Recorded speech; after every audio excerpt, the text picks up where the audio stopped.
people realize that dropshipping has such a low barrier to entry and that it's a low investment business to start. There's not high upfront costs. And then people realize that you can have it running semi-passively. Then that gets exaggerated to zero investment required and zero time required. It's sort of taken to that extreme. Today, we're diving deep into a topic that's on the mind of many aspiring entrepreneurs, and that is the truth about starting a dropshipping business. We're here to set the record straight on expectations versus reality. So, Lewis, dropshipping has exploded in popularity over the last few years, but there is a lot of misinformation out there. So, what do you think is the first thing that our listeners should understand about starting a business in this space? Yeah, it definitely has exploded. You're right, James. Its popularity seems to just be increasing year upon year. And I think that's with the shift towards remote work, people wanting to run an online business. But it's important to understand that whilst dropshipping is a great entry point into entrepreneurship, it's a great path to not just an entry point, to build a long-term, sustainable, location-independent business that allows you to run it just from a laptop, and it doesn't require huge amounts of overhead, and it's very scalable. With all that said, it's not an overnight success story. It's a journey that requires dedication. You've got to put the time in, you've got to put the reps in, put the hours in. But much like any worthwhile endeavor, it's worth that front loading of that work to get the result eventually. If you go into it expecting overnight success, if you expect it to be this instant quick win, quick cash, get rich quick scheme that you hear talked about, it's like expecting to just win a marathon just because you bought a new pair of running shoes. You know, it's like you've discovered a new strategy and you think that's the key to it. And how many people buy a great new pair of running shoes or a home treadmill or something, and then it just ends up sitting there and they never really use them. And you realize the real victory lies in the training, in the persistence. It lies in actually taking action and doing the reps and getting through those early initial hurdles to get your business up and running. Now, we do things a little bit differently. I think the rise in popularity that's happened over the last few years has been because of the low barrier to entry with dropshipping when you are shipping cheap products, usually from China or from outside of the UK, that take a long time to be delivered, have very low profit margins, have lots of returns, lots of complaints, lots of refund requests, and you end up running into all types of problems doing it that way. As you may or may not know, depending on how many episodes of the podcast you've watched before, our model is different. We have a focus on high ticket, so higher priced items, which in dropshipping is a game changer. It makes sense for so many different reasons. So it's about aiming for quality over quantity, which can significantly impact not just your profit as a business owner, but your enjoyment of running the business as well. If you compare the two types of business, like which would you prefer to run initially as a solo entrepreneur, because you probably won't have a huge team to manage a 10-person customer support department for you and a returns department and an HR. You don't want that. You don't want the headaches, right? As a new entrepreneur. So choosing high ticket items to focus on if you're going into dropshipping is like deciding to open a restaurant and you think, okay, I could open a fast food restaurant here and maybe just get a franchise and then it's just throughput, but low quality food, but I need to do really high volumes of it. Or I open up a gourmet restaurant and instead I say, I'm okay with fewer customers because the experience that every customer will get will be so much better, which means that I can charge a higher value, which means they'll get higher value from their experience. And it just means every customer interaction can count. And so I know which type of business I would opt for of the two. And it's the same in e-commerce. It's exactly the same concept. I recently wanted to upskill myself in another area of my business. And I thought, well, how do I do this? Like, I haven't yet reached the level that I'm aiming for. So I had options. I could go and buy a cheap course or a cheap program online and, you know, I could look on YouTube and try and piece it together in my mind. That's like the fast food approach, right? I could just look at a low investment and see if I can make it work.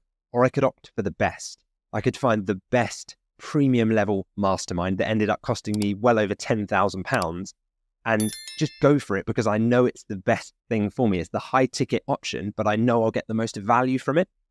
And so I'm so glad that I did it because the fact that I did it meant that I didn't then need to search for lots of others. They don't have a huge volume of people coming through their business.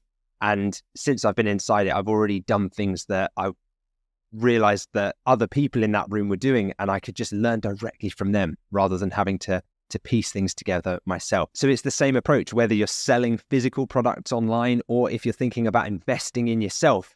Oftentimes going for that higher priced, higher value option will pay dividends in the long term. But one of the things that is worth mentioning with this, and whilst we can make progress, you can jump in and start a dropshipping business and think that you're going to start seeing sales come through quickly. We're not going to see profitability overnight in all likelihood. So I just want to be upfront, manage expectations at that front. It's like during lockdown, we all remember that time, and we were allowed, I think it was for like one run per day or one like walk per day. That was the rules, right? So I thought, well, I'm going to make my run count. And I had a route in London that I used to run, and I used to track my time on it. And I remember setting myself a target every day, using my one opportunity to go and beat that target. And I kind of made it into like a game, like I'm going to go out there and I'm going to beat it. And I used to get up really early to try and like get out on that route before any traffic hit, because when you're running in London, if you hit one traffic light at the wrong time, it ruins your personal time, okay, because you get stuck at the light. So I just thought, okay, I'm going to do this. And every day I would do it and I'd come near, but I wouldn't quite succeed. And one day I woke up and it was blue skies. It was such a clear day. It was amazing. Went out, no traffic, really early, and I just flew through that route. I knew it so well, like the back of my hand, and I reached my personal best. But the reason that it felt so good isn't because I just woke up and thought, oh, I'll just do my personal best today. It's because I worked towards it. It was the experience of building and trying to beat it that made that achievement so much more fulfilling. And it felt better because I'd taken that hard work and that persistence and that action, and it finally paid off. So it's the same with dropshipping and business. Don't expect it to be an overnight success, but when you are successful, it will be so much better because you put in the hours and the reps. That's a great analogy, Lewis. It's so true. I think most people understand with every other area of life that if you're going to achieve something great, there'll be work that you have to put in. Everyone understands if you're going to run a marathon, then there's going to be months of training. If you're going to go ahead and save up for a new car, there's going to be time worth sacrifice. People understand that there has to be effort to get the rewards. But sometimes there is this illusion that I think is sold online sometimes with a dropshipping business, that there is some sort of secret potion or magic that is different to the rest of the laws that govern the rest of our lives, that we can go into dropshipping businesses and suddenly see overnight success. So as I discovered, starting a business, that absolutely the success is there, but it is governed by the same rules as everything else in life, that you will put work in, you'll put the time in, you'll learn the lessons, and you'll get to success when you put in consistent action, like everything else. And it was a great lesson to learn. I think setting that from the start, Lewis, is a good point that you've made there. So moving into the more misconceptions that we see around dropshipping, because there are plenty, what would you say is one of the most common misconceptions that you hear?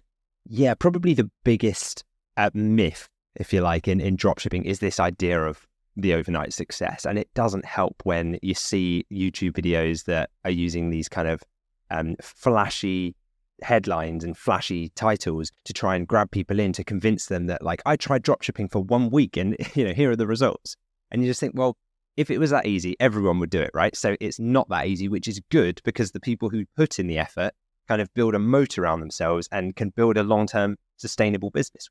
So like with any solid structure that you're building in real life, a successful business needs stronger foundations to build over time. And last night I was reading my 2-year-old son a bedtime story. I put him to bed and he was like, Dad, can you read me a story? So I thought, okay, picked up a nursery rhymes book and flipped to page 65, and it was Jack and the Beanstalk, right? You probably know the story.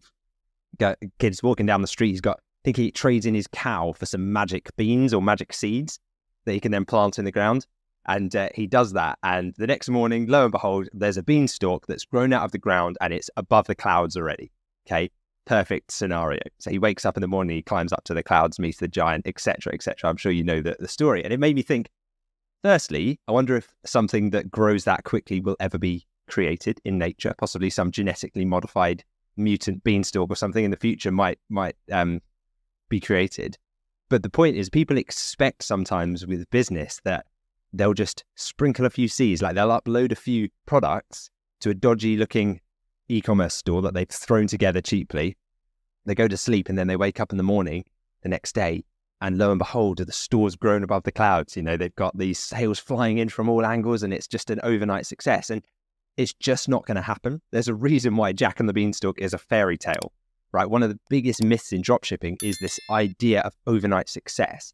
And so that's one of the things that I think we need to debunk and say, actually, it's not going to be an overnight success, but it can happen after a lot of build up. So after front loading the work, eventually there will be a tipping point where to outsiders, it might seem like an overnight success, but you've been working on building those foundations, on growing the beanstalk, if you like, right, for a long time.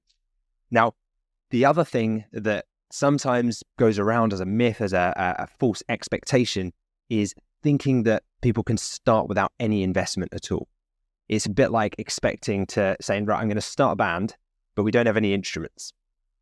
It's like, well, the right tools in that environment are essential to create something of value. I guess you could create an a cappella band, but if you're going to create an instrumental band and you don't have any instruments, then there's no investment there. It's going to be very, very difficult for you to do it. You might have to start beatboxing or find some other ways to make it work. So I think that's the myth, that you can start with zero investment. Now, whilst dropshipping does offer the opportunity of a much lower upfront cost, you've not got things like leasing a huge warehouse. You've not got to commit loads of capital to buying stock in, or paying for containers to come in from China, or hiring a full team or a sales team or anything like that. You can effectively get the business up and running with a very low upfront investment, but there are still expenses, and you want to go into this with your eyes wide open. We'll be upfront and honest with you and tell you that expenses like ads, like developing your website, even if you're doing it yourself, there will be some costs associated with it, maybe getting logos designed, maybe a bit of web design here and there if you're not that good at it yourself and you want tweaks done by a freelancer. But it's about smart investment, not no investment at all. I wouldn't celebrate the fact that I got my business up and running with no investment. To me, that just says, okay, well, then you were just trading your time for money, and think how good it could have been if you had invested some of that money into the right skills, into the right mentorship community, into the right platforms, into the right ads. Like, you could have got up and running so much faster. So it's not necessarily something I'd celebrate. And I think many are sold on this dream of passive income. They talk about this in the 4-hour work week, and it sounds amazing. And everyone dreams of, like, you're lying in your hammock and you've got money flowing into your bank account and you never have to do anything because it's passive income. Now, whilst dropshipping can offer more freedom, it's not entirely hands-off. We won't tell you that it is. We front load the work with these businesses. We put in the time, the effort, the infrastructure, so that later we can remove ourselves from the director, the CEO position of the business, and make ourselves an owner of the business. Those two roles are very different. When you first start, you are the sales rep, the marketing manager, the customer support, the returns, the HR, you are doing everything, right? You're running the ads, you're the media buyer. But eventually you can put people in place, systems, softwares in place for those things, and you can start to kind of retreat a little bit from the business so that you can take a top level view and realize, I've now got my life back and I have an income source here that is semi-passive. Maybe occasionally you log in and pay suppliers once a month, but day to day, you're not really doing that much. And then that frees up capacity to create a second or a third business. So that's another myth that I think we need to bust. It's not entirely passive, but that's okay. It's fun. It's all part of the challenge. It is. And I think these misconceptions, they come from half-truths, that people realize that dropshipping has such a low barrier to entry and that it's a low investment business to start. There's not high upfront costs. And then people realize that you can have it running semi-passively. And then that gets exaggerated to zero investment required and zero time required. It's sort of taken to that extreme because there are those advantages, but we still need to be realistic that of course there's going to be an investment and of course there's going to be time down the lines. But there is, and I really want to get into this today, Lewis, like as we are doing, there is a misconception around the word dropshipping. And when people think about it as a business model, there's the idea that you can watch 2 or 3 free YouTube videos and have a business that's generating thousands the next month. And I can laugh at this myself only because I absolutely was in that position beforehand where I also believed that. And I thought I'll watch a few videos, start a business, watch the money come in the next month.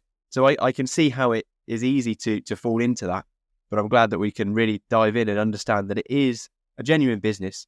We're looking after customers, we're selling quality products, we're creating a genuine e-commerce business. It's not a gimmicky type of dropshipping business that we're running and we're not taking very seriously. It is different from that, but the rewards are amazing.